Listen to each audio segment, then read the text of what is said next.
So these are the steps to make your stop motion.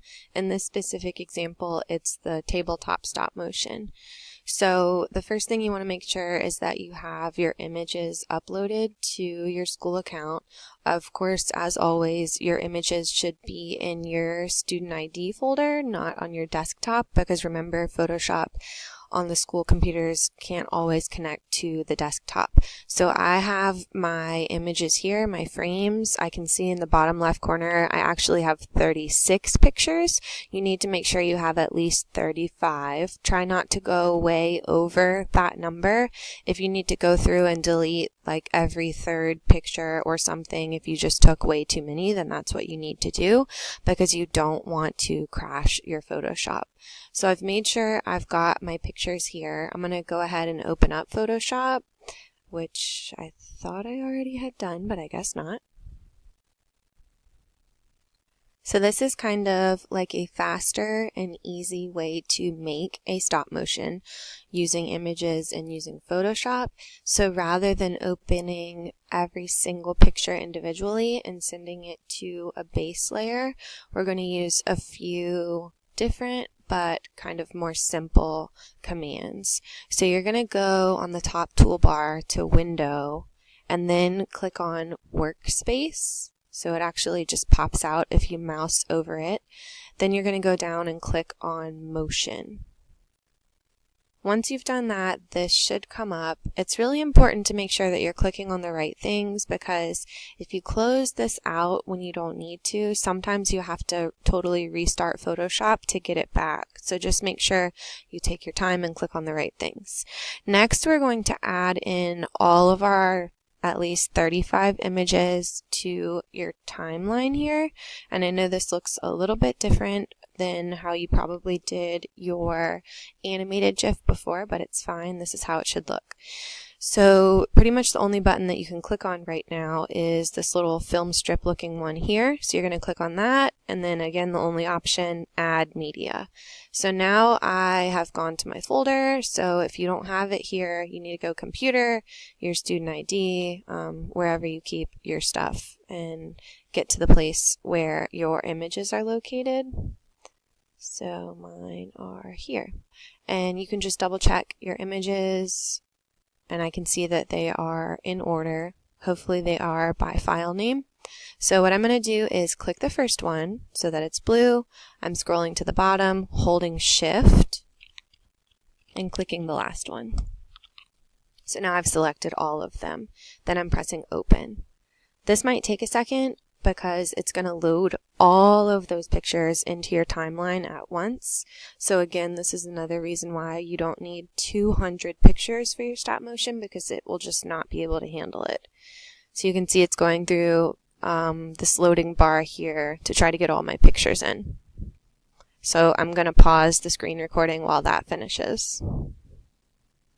Okay, so I'm back. You can see that we have all of our layers here for our animation, and it's actually put them into a group. This looks a little bit different than how we've done in the past probably.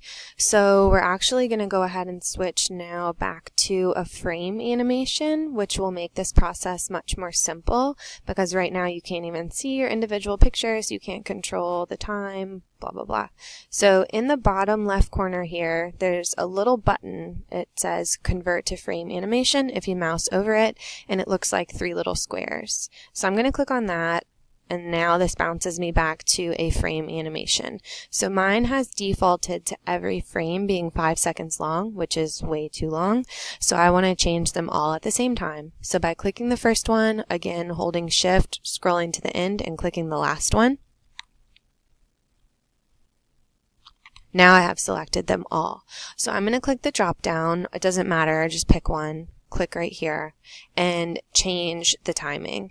As we've done before, I would say maybe 0.2 or 0.1 seconds. And then I'm going to hit play to test it out. It's totally up to you on the timing. Maybe you have something in the middle. Maybe for some reason I want this part to kind of slow down a little bit, I can change the time on one specific frame if that's something that's important to you. Maybe there's a few points throughout where, I should have played it so you could see that certain part. Maybe there's a few points where you want to kind of slow down or speed up. It's totally up to you. I don't even feel like that made much of a difference, so maybe I would slow it to 5 seconds and then play again from the beginning so I could check it out. If that's like a major moment in yours, I don't really have that in mine. So like it slowed here and then it'll pick back up. So it's totally up to you on the timing. Again, if you're keeping everything the same, I would either pick 0.2 or 0.1 seconds. Now this next step is really important and it's different than how we did our animated GIF.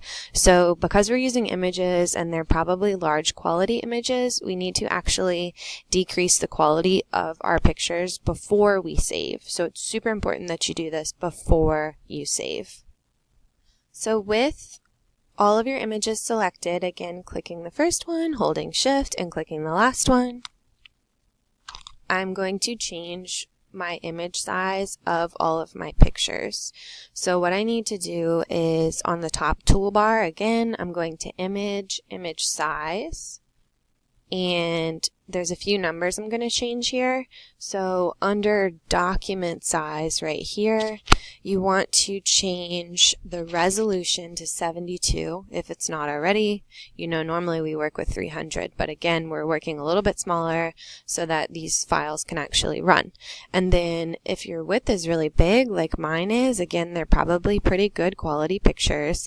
I want you to change this number here to 12, and notice how this number changes automatically with it. Then you're going to press OK.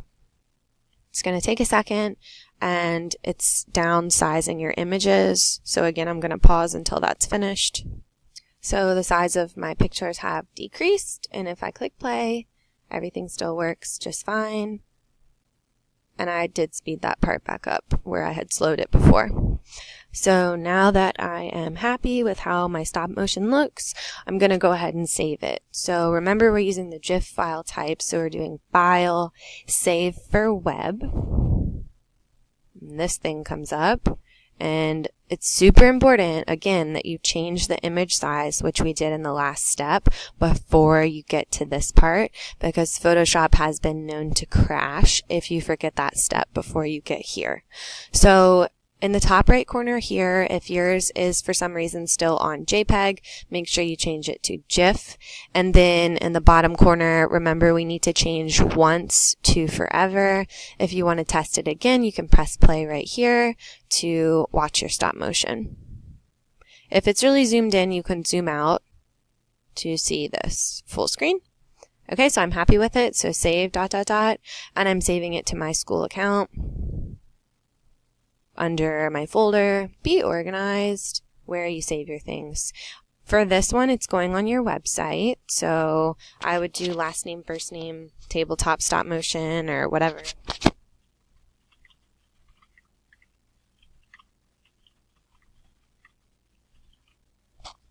And make sure it says .gif, GIF. Don't change any of this stuff, and press save. It's going to take a second.